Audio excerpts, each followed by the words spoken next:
we're going to get into the financial analysis. So, a basic overview of the project here is Hornies Mill, Laurel, Marsville, Mansfield, and Garafraxa Woods, and these are the associated ISPs. ATEL Networks, North Frontenac Telephone Company, Cogeco Connection, Bell Canada, and Rogers Communications.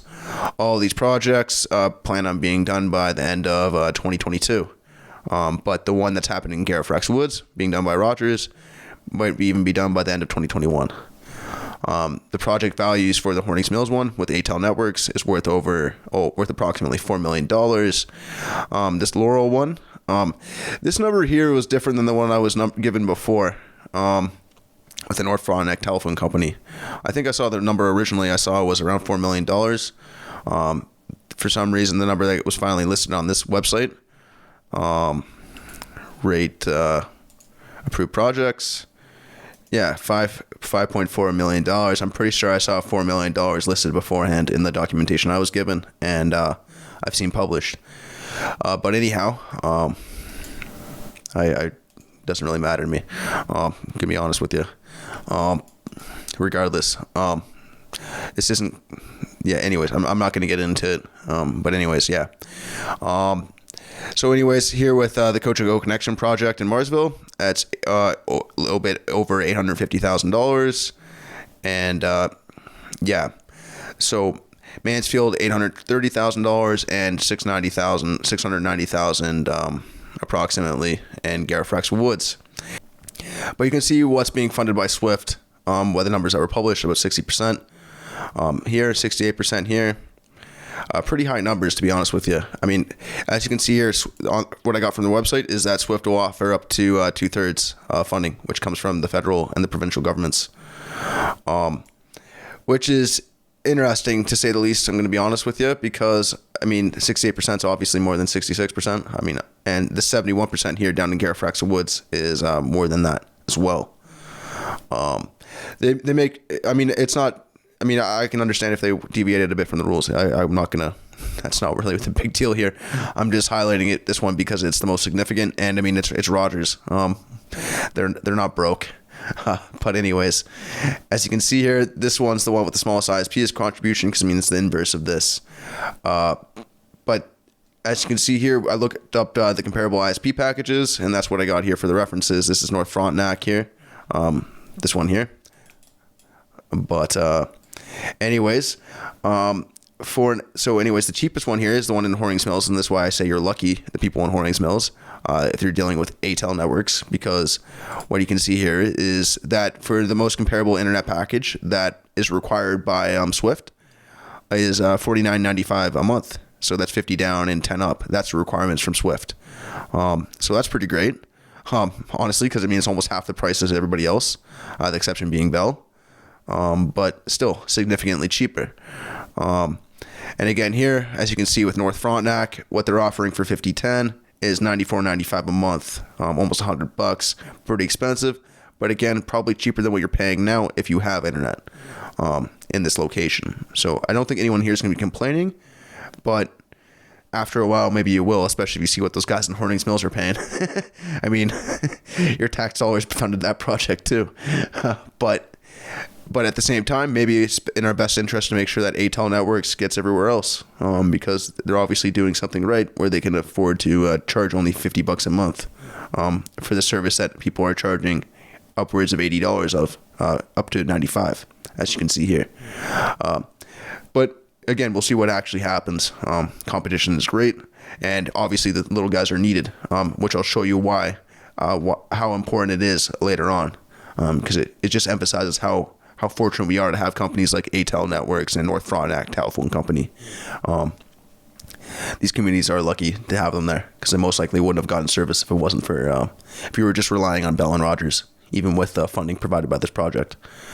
But anyways, we'll jump into the next thing. I mean, I just got these pictures here as proof of actually the pricing. It all corresponds to that. But anyways, let's go into some basic analysis here. So as you can see here, there's just the project area and the ISPs being listed, like the corresponding ISPs. And then you can see here the fiber road kilometers. or like the amount of road kilometers that are being passed with the fiber that's being laid, and then the premises being passed along that road. The road travels along. And then you can see here the premises is per fiber road kilometer. That's what I'm going to call it. Again, the amount of premises is on average per each kilometer that the fiber is being laid across.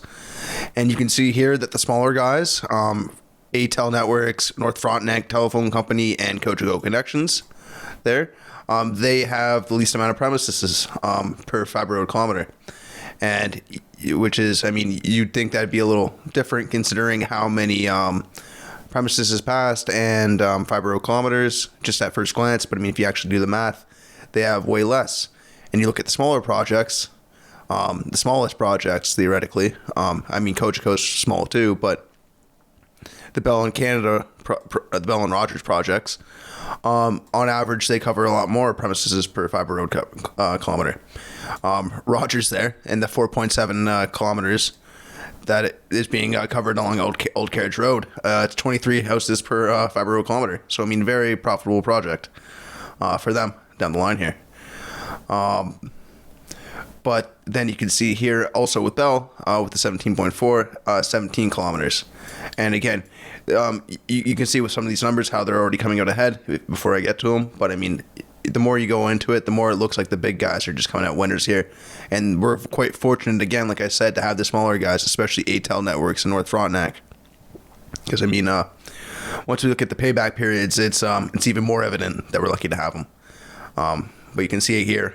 We'll start at the very beginning. So you can see just how relatively expensive project it is when you start looking at the cost per kilometer traveled of fiber being laid.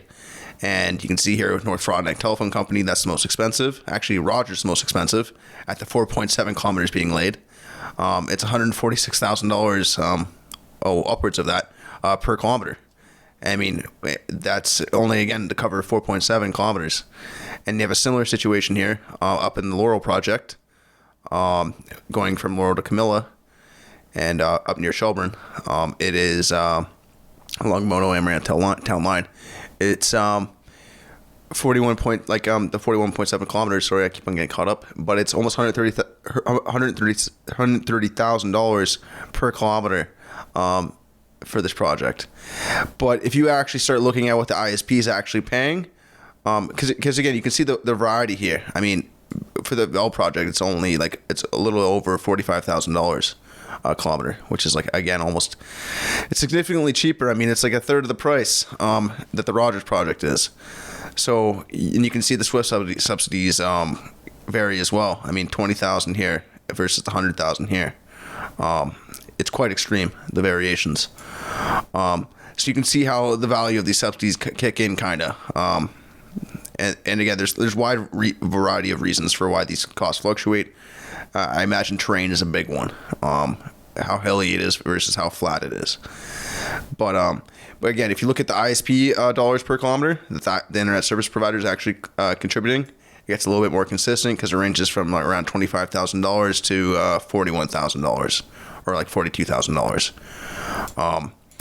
And again, the Cogeco deal is the cheapest on this basis, and same with Bell.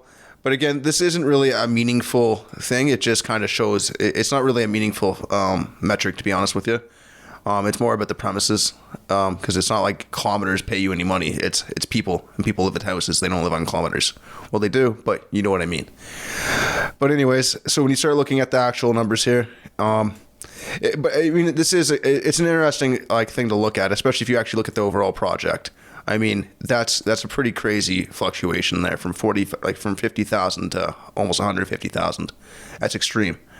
But again, a little bit more reasonable when you look at what the actual company's paying for it. You can understand why it becomes an actual financial project requiring analysis, and why it makes a little bit more sense.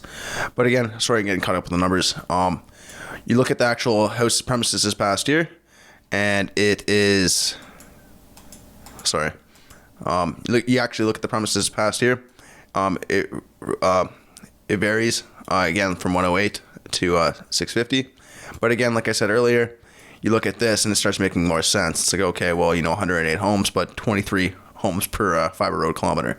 And that's actually a little bit more consistent because, I mean, this project goes along Old Carriage Road versus like connecting to like little towns or like villages, essentially, which is what's happening in like Mansfield, going like from Mansfield to Everett.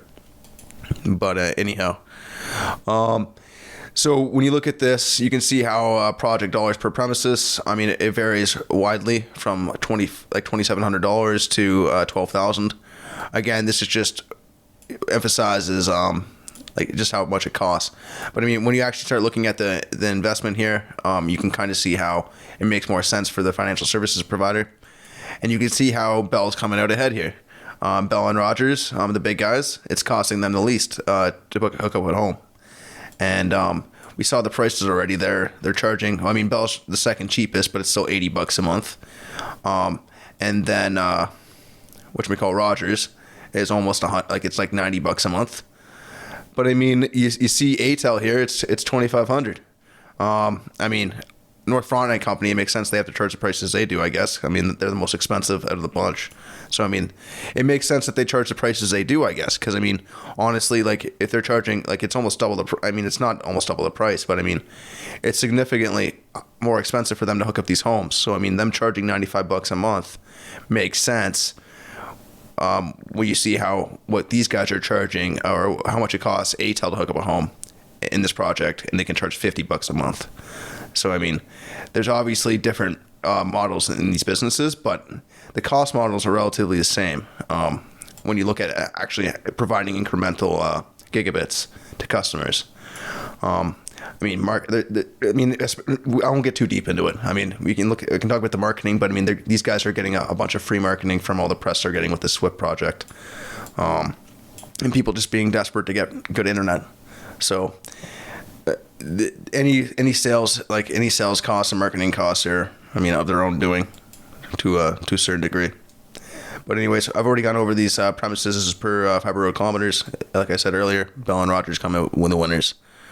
But we'll get into an actual sensitivity analysis here. So, according to the Statistics Canada, I got this from the CRTC website. About 89% of homes have internet access. They're paying for internet access. Now, I'm going to assume that it's only a 70% penetration rate here because I'm going to assume that some people aren't going to get internet that haven't. Some are older. Some aren't going to get it right away. And I'm going to use this number to also incorporate costs and things like that. I mean, I just want to be fair. And the way this project works too is that theoretically anybody can hook up to your fiber the way it's supposed to work. So it's like, just because I'm not going to say ATEL, but like North Frontenac Telephone Company, there's nothing stopping, apparently from what I was told with this project from Deputy Mayor Garrett's in Amaranth, is that anybody's allowed to hook up to this fiber as far as like competing companies go. So Bell and Rogers, if they wanted to underprice North Frontenac Telephone Company, they can, and they would be able to hook up their fiber to the main fiber that was provided by North Frontenac Telephone Company. So they could essentially just price these guys out of the market. And I mean, just knowing what I know about some of these guys' business practices, I mean, that's very likely what will happen. They'll underprice them and then they'll buy up the fiber. If they're able to get into this project themselves, like if they're able to hook up to the North Frontenac Telephone Company, I see that's exactly what's going to happen to them, in my estimation. I mean, this is just my opinion, but I know this business. And just given the pricing that North Frontenac Telephone Company has, and if they're footing the bill for the fiber, it's only a matter of time before Bell and Rogers come in, underprices them, and buys their company when they have to go bankrupt or whatever happens. Like they'll put them in a position, like it won't make them go bankrupt maybe, but I mean, they'll put them in a position where they're eager to sell at least the assets of this project, because they won't be able to make any money off of it. Not enough to make it worthwhile. Because again, these guys put out a lot of money per home. I mean, $37.59 per home. It's quite likely that, again, Bell comes in, drops in a bunch of marketing dollars. They have that money, and they snatch up these 460 homes and make them their customers, because they can do that. I used to work in pricing. I know exactly how that stuff is done. especially in the internet business. I wasn't on the internet side, but I know how it's done. But anyways, that's not what this is about. Sorry. But yeah. So I mean, it'll be interesting. So the whole point is that you're not stuck just using these companies. But I mean, we know how it's going to work. Is that's going to favor the big guys. So the big guys are going to come in, market, and be able to take some of these guys' customers, and it won't likely be the other way around. But anyhow, so here again, like I said earlier, I used 70% penetration rate. I'm just going to change that because I want to incorporate all the costs. And honestly, it's only for illustration purposes. These aren't exact numbers, but I just want to make sure I'm conservative because I don't want to say that these guys are paying off this fiber faster than this. And I think I'm being pretty fair when I say 70%. And I'm not doing things like taking into account TV subscription revenue or upgraded internet packages, which is quite likely in a lot of these cases. It's most like I'm only taking the cheapest internet package that fits the standard of Swift, but it's most likely that they're going to bring in more money because I imagine a lot of these rural homes do have a TV, like they're more likely to take TV just given their past consumption habits for content, considering they're not relying on internet most likely because it's so expensive for them. So it's most likely that these guys will buy TV, and it might still be more cost effective than their current situation. So I mean, I don't blame them. It's just I'm just all I'm illustrating here is that I'm being conservative with these numbers. But anyways, so I'm using 70%. So with these numbers, I use 70%. So 70% of the homes get become customers. And what happens next is that the project costs per home go up because not all the homes that actually take them are actually not all the homes are actually involved in the project. So the ones that are, it inflates the cost to hook those ones up. And what really matters here is this. Again, these numbers really, I'm not going to go too deep into them, but I mean, all it is that it's more expensive than the numbers I was looking at earlier, because it's not 100% of the homes being hooked up. So again, smaller denominator. But anyways, but what really matters here is looking at why I'm illustrating all this is the payback period. So how long it's going to take to get back their money on this project. Like when you look at the actual annual revenue from what they're going to get from their net packages. I mean, you see ATEL here, $50 a month, translates to almost $600 a year. And then you have Marsville here with Cogeco, and it's like $1,200 a year they're getting. And then Bell, $959, and Rogers, $1080. But Rogers' package is faster than Bell's. Like there's a reason why this is different. I think it's 75 megabits per second. I'm almost certain of it. Yeah, Rogers is 75, 10 down. So yeah, you get faster internet, which is the rationale for why you're paying more with Rogers versus Bell. But anyways, not really the point. The whole point here is illustrating is with the payback period. So within 2.8 years, Cogeco will make its money back. Bell 2.3, 2.4 for Rogers. Again, these are rough numbers. Payback period is supposed to use profit, but incremental dollars of providing internet aren't much. I mean, again, it's marketing costs and customer service costs, and they're making more and more of that digital. And honestly, I'm all digital on that stuff. I never want to deal with. I'm never going to call into a customer service. I never do that. Use Facebook and social media to get in contact with these guys. But anyhow, yeah. So you can see here how it's a lot faster for the big guys. They took the projects where it's a lot faster for them to make their money back, which is surprising because I mean, like, I mean, you can change these numbers if you wanted to, but I mean, again, it's not a big deal. It really 70% is, I think, the conservative number. But anyways, 28, like 2.8 years is what it would take for Cogeco, and it's around 2.3, 2.4 for Bell and Rogers, respectively. And then for the smaller companies, they're willing to wait longer to get their money back. And I mean, if you look at ATEL networks here, again, they're protected from getting bought out because Bell's not going to lower their prices to $50 a month. Not on a consistent not on a long-term basis. Not anytime soon.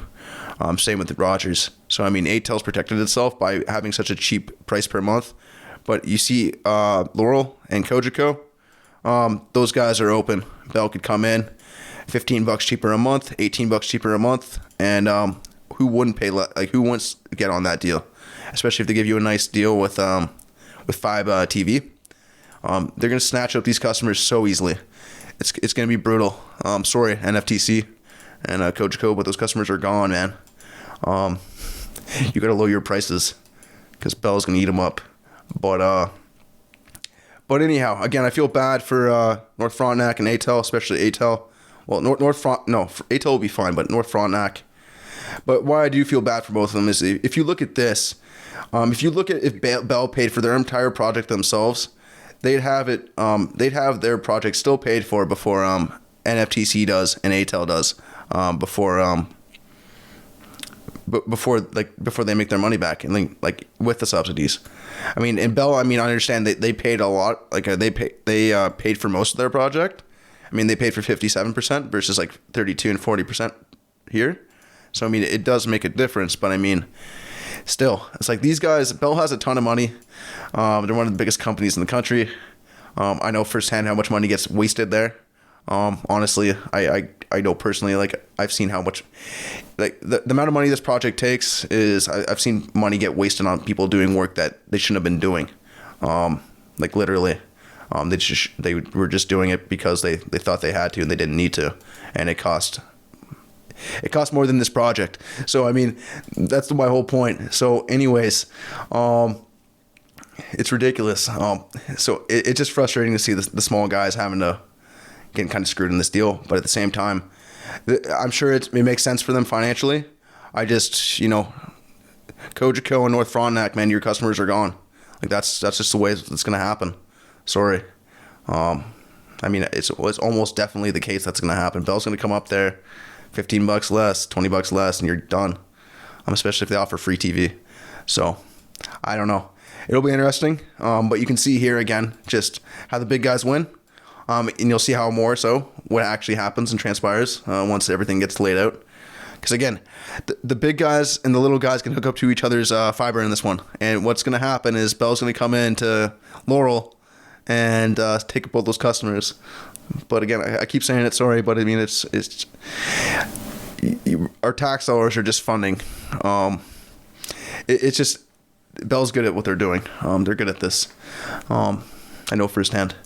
And it's frustrating to see because, I mean, NFTC and ATEL are doing our community a big favor. I mean, these guys wouldn't be getting financed. Laurel and Hornies Mills wouldn't be getting internet most likely if these guys didn't step in.